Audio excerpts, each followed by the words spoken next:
Thank you, Aaron Armstrong. Although the former chief executive of the Post Office, Paula Vanells, has handed back her CBE, there have been no serious sanctions for those who brought about the broadest miscarriage of justice in modern British history. Hundreds of sub-postmasters were wrongly accused of theft and false accounting, imprisoned or driven out of business and into bankruptcy, thanks to faults in a computer system that the Post Office refused to acknowledge. It's a controversy that has tarred many of this country's institutions. Which of them are the most tarnished? Why has a television drama been more effective than Parliament or journalism in driving a soporific government to act? To discuss that, I'm joined by Stephen Barrett, a barrister and writer, and Paul Connew, the former editor of the Sunday Mirror. Thank you very much for joining us. Paul, let me start with you. Why has it taken a TV drama to drive the government into effective action? A huge question. A brilliantly acted, brilliantly written TV drama, but in reality, it told us nothing that hadn't been put into the public domain before. The media could have done better, I accept, but the media are probably the least blameworthy here, because I've been doing some research and there are well over 200 local newspaper articles over the years about this individual basis. Why did it take the judiciary, politicians, with some honourable exceptions, not to get their teeth into this? Where was the Lord Chancellor's office?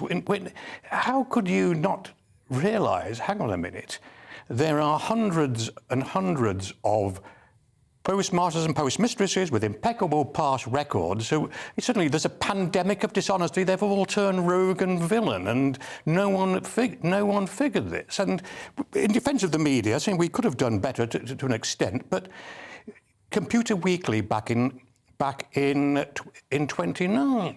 You've also had Private Eye starting in 2011, even regularly doing it, and even in 2020 running a whole magazine, on justice in the Post or injustice in the Post, and then you've had two big panoramas. You've actually, with that very good BBC journalist Nick Wallace, who's written a tremendous book in 2021.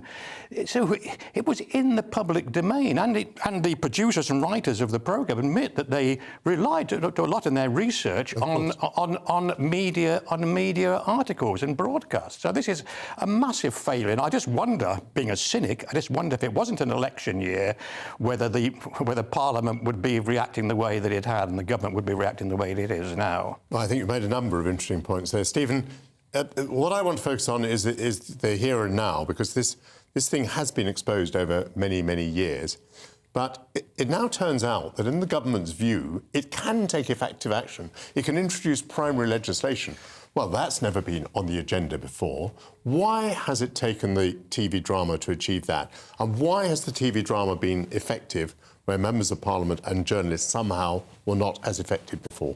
Well, I think that there's 2 points to that. And on the TV drama being effective, what I would say is that the media play a vital constitutional role in our country. They always have. The free press, the Victorians acknowledged that they are vital. That's why we have press galleries in Parliament, because the press have a vital constitutional role. They shine a light on it. They do bring attention to things, which is what they've done here.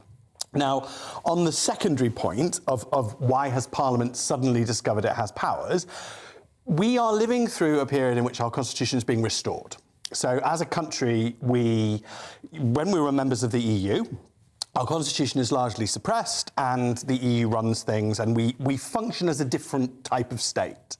By leaving the EU, we return to a pre-EU state and we go back to our old-style constitution. And under our old-style constitution, you're quite right, direct acts of Parliament.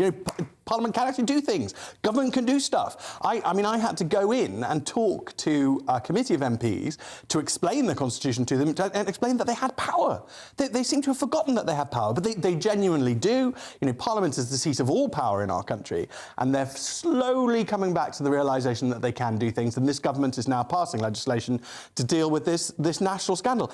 It is more, I think, than just a perversion of justice. It is a grotesque scandal, this one. Yeah. it does seem to me that quite a few people are culpable in at least turning a blind eye to it. 26 years. But back in 1999, under pressure from the post office, in fact, the law was changed so that computers were seen as virtually infallible unless you produced concrete proof they were wrong, they were in error. That, to me, is a perversion of our judicial system. It basically said, prove your innocence, not innocent until proven guilty. It swings the thing. And Paul, I want to raise this with Stephen. You made the point earlier that, in a way, perhaps we're all guilty, and I would certainly include myself here.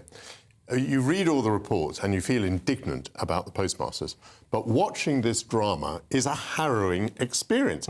I mean, people are sitting in their living rooms fighting back tears as they're watching this drama. So maybe that's the thing. It is simply that it has got to us. It's got absolutely into us because it is shown in dramatic form. Yes, and it's shattering this illusion that we are all sort of just units, just that we're just pieces on a game board to be used and manipulated and moved around. We're returning again to the idea that actually, these are human beings. They're real individuals. They had real lives, which have really been ruined, and we're once again sort of experiencing that. And it's a very important thing to remember. As the state has grown larger, as we've increasingly, just a bugbear of mine is, these call centres that you have to call, and everybody wants you to have an account, and it's all automated, and you're not a real person. You can't get through. This is really shattering that dynamic. This is really going back to, which, of course, courts ought to do that. And one of the great scandals, I'm not saying that the courts are innocent here either. I think, real questions have to be asked about why these individuals couldn't effectively challenge it. As Paul raises, this evidential position where the post office is effectively treated as true. And that's not fair. It's a David and Goliath situation, and Goliath seems to be getting away with an awful lot. I'm just raking in my mind. When I was young, there used to be a thing called the Wednesday Play on the BBC, which was extremely powerful, and there was one called Cathy Come Home, which I think was about homelessness, and I think that was a kind of epoch-making drama. But I'm thinking now that people who make TV drama would be thinking to themselves, where do we go next? I mean, the obvious place to go next to me would be Grenfell Tower. Quite. There is another scandal where the government is kind of saying, oh, well, there's not very much we can do. All these poor people who've got cladding and can't sell their houses and their lives. Well, I said on air on a different channel a couple of days ago that perhaps the infected blood scandal victims might need a TV drama. But I think the TV drama's effect was even greater because it comes at a time when perhaps public confidence in politics, politicians, institutions generally is at an all-time low.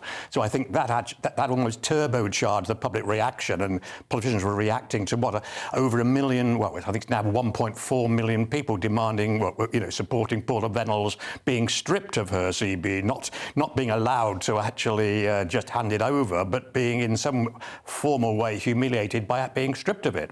Mm-hmm. Let's go back to the courts. I mean, I feel deeply shocked by this.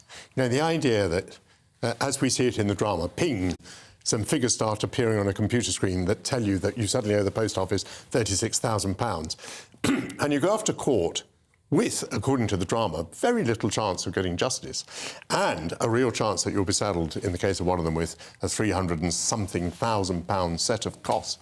I mean, how are we to maintain public faith in British justice?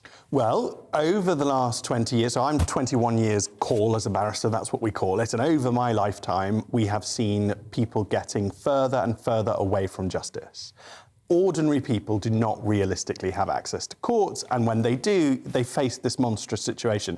I mean, we talk about other scandals. I mean, Michael, I was prosecuted by Camden Council without my knowledge for non-payment of council tax for a flat I had rented years before, and they prosecuted me on a false basis. I didn't own it, but that all went through a totally automated process. We're living through increasingly automated processes which are unjust, and I think this drama, thank goodness, has brought a lot of attention to that.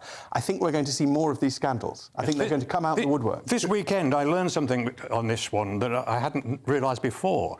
Back in 1999, there was a group meeting of sub-postmasters and mistresses in Newcastle who were taking part in the trials for the Horizon system. And they had this meeting to protest and complain about the fact the computer system wasn't working and was actually throwing up anomalies. What happened? So this goes back, in fact, to 1999 when the alarm bells were first being raised. Or possibly more, because there's also a story today about Tony Blair being urged not to cancel the Fujitsu contract. And I think that goes back to when he first came to power in 1997. Indeed, allegedly, the company were putting pressure on, on the government not to be, for the sake of British-Japanese relations. I mean, extraordinary. Well, there are. We've all been very indignant together, and I think absolutely justifiably. By the way, I might just say that James Arbuthnot MP, as he was then, comes out of the drama pretty well. So the role of Kevin Jones as well. The role of the MP is still important, but the MPs were not able to bring about what the TV drama has brought about, the realisation, apparently, that the government can legislate its way to justice. Thank you very much to Stephen Barrett and Paul Connew. After the break, I'll be joined by